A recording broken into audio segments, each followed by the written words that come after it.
नमस्कार दोस्तों, Marco dark night YouTube channel पर आपका एक बार फिर से स्वागत है।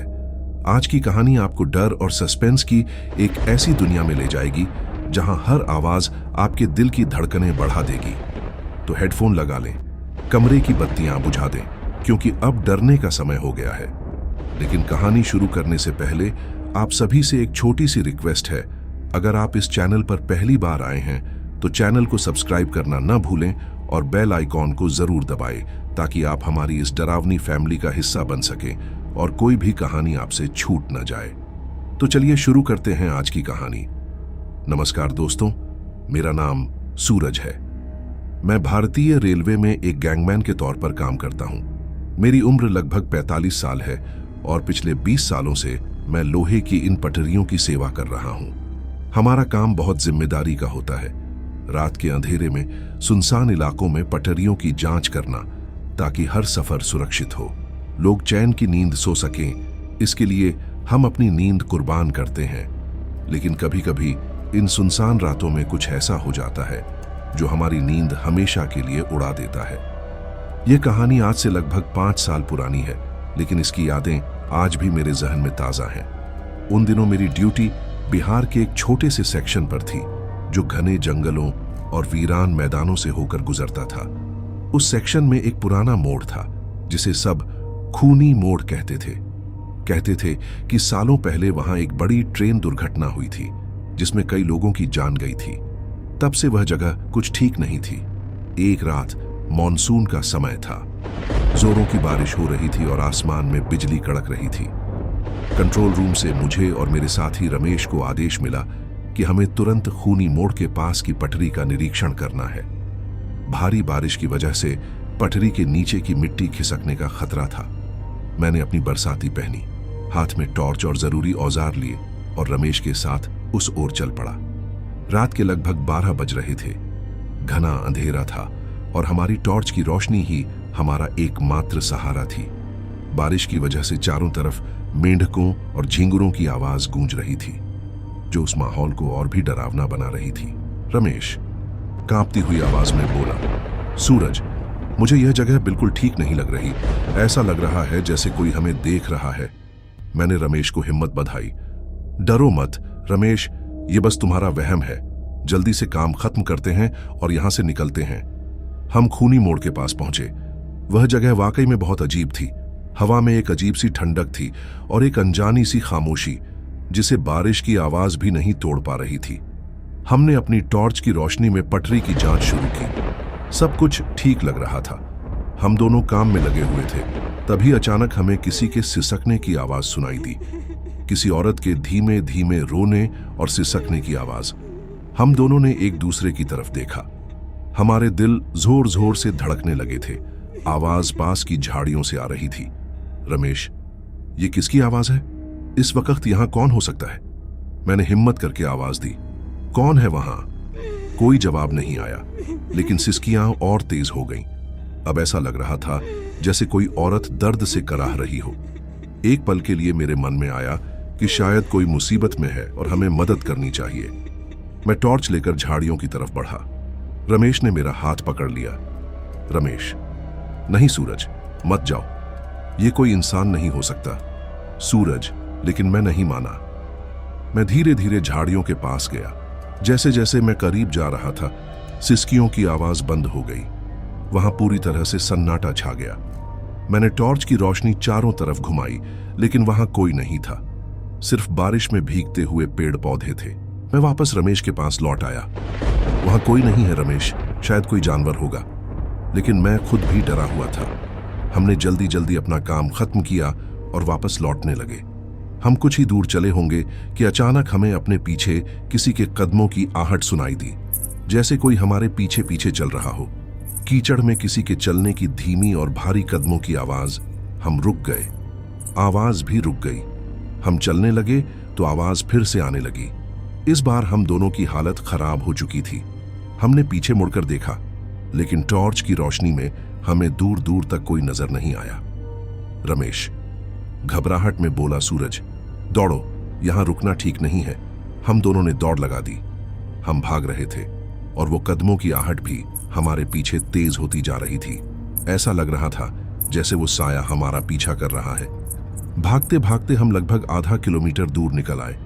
जब हमें लगा कि हम सुरक्षित हैं, तब हम रुके। हमारी सांसें फूली हुई थीं। हमने राहत की सांस ली ही थी कि तभी हमें दूर पटरी पर एक लालटेन टिमटिमाती हुई दिखाई दी। ये बहुत अजीब था। रेलवे के नियमों के अनुसार अगर पटरी पर कोई खतरा होता है तो लाल बत्ती या लालटेन दिखाई जाती है, लेकिन कंट्रोल रूम से ऐसी कोई सूचना नहीं थी और लालटेन को पकड़ने वाला कोई इंसान भी नजर नहीं आ रहा था। वह बस हवा में तैर रही थी। रमेश बोला, हे भगवान, यह क्या बला है? यह लालटेन हवा में कैसे है? हम दोनों वहीं जम गए। वह लालटेन धीरे धीरे हमारी तरफ बढ़ने लगी। न कोई आवाज, न कोई आहट, बस वो डरावनी लालटेन और उसकी लाल रोशनी। हमारा डर अब अपनी हदें पार कर चुका था। हम न तो आगे जा पा रहे थे और न ही पीछे। जैसे ही वो लालटेन हमारे करीब आई, हमें उसके पीछे एक धुंधला सा साया नजर आया। एक लंबा काला साया जिसका कोई चेहरा नहीं था। उसकी शक्ल एक पुराने जमाने के ब्रिटिश गार्ड जैसी लग रही थी।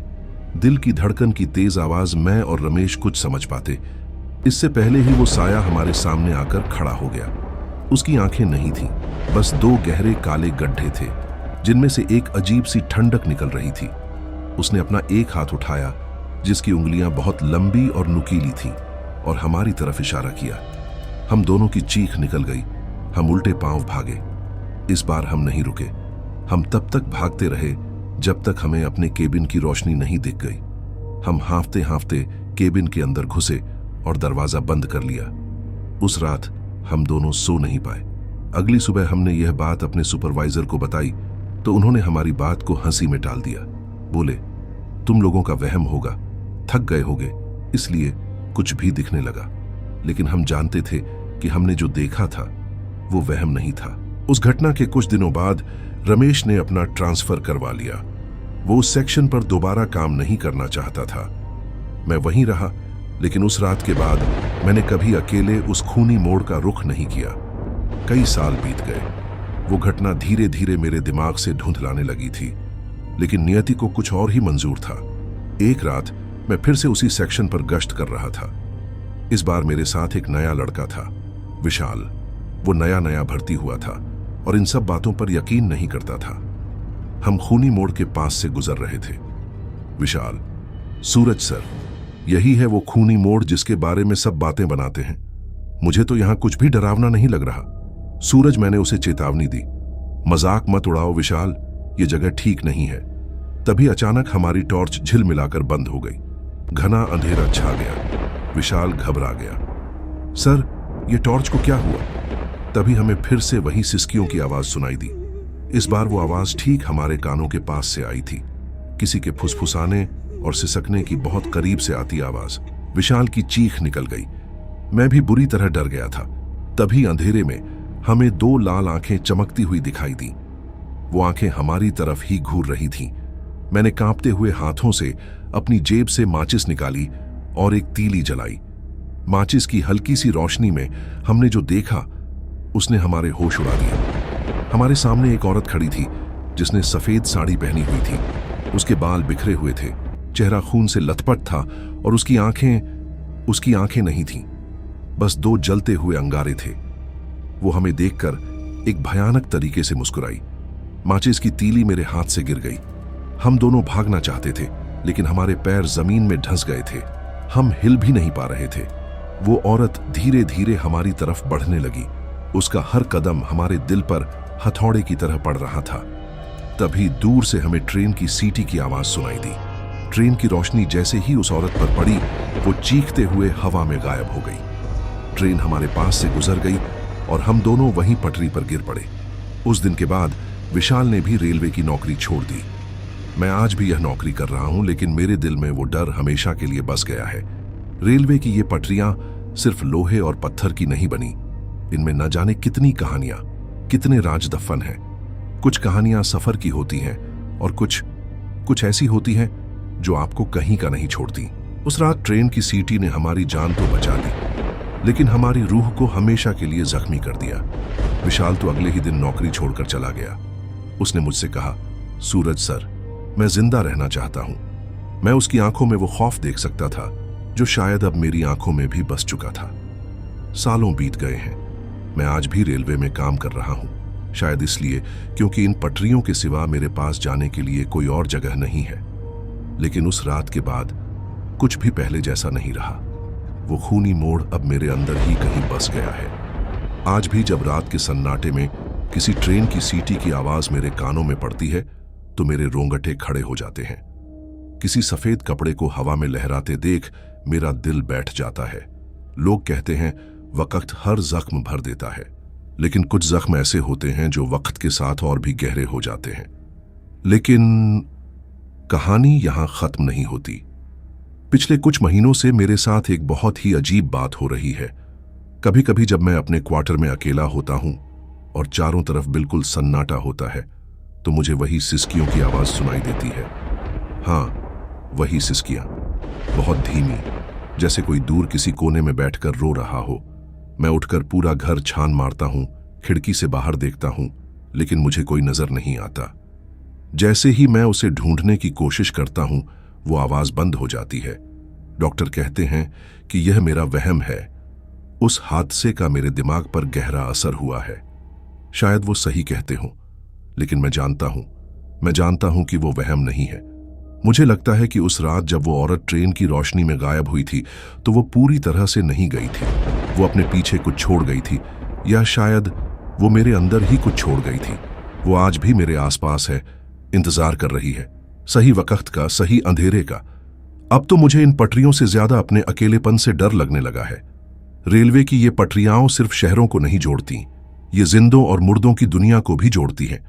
इन पर दौड़ती ट्रेनें हजारों मुसाफिरों के साथ साथ न जाने कितनी अनकही कहानियों और अनसुलझे राजों का बोझ भी ढोती हैं। अगली बार जब आप ट्रेन में सफर करें और खिड़की से बाहर उन अंधेरी सुनसान पटरियों को देखें तो एक पल के लिए जरूर सोचिएगा कि आप जिसे सिर्फ लोहा और पत्थर समझ रहे हैं वो न जाने कितनी आत्माओं का रास्ता है। मार्को डार्क नाइट पर आज के लिए बस इतना ही। उम्मीद है ये कहानी आपकी नींद उड़ाने में कामयाब रही होगी।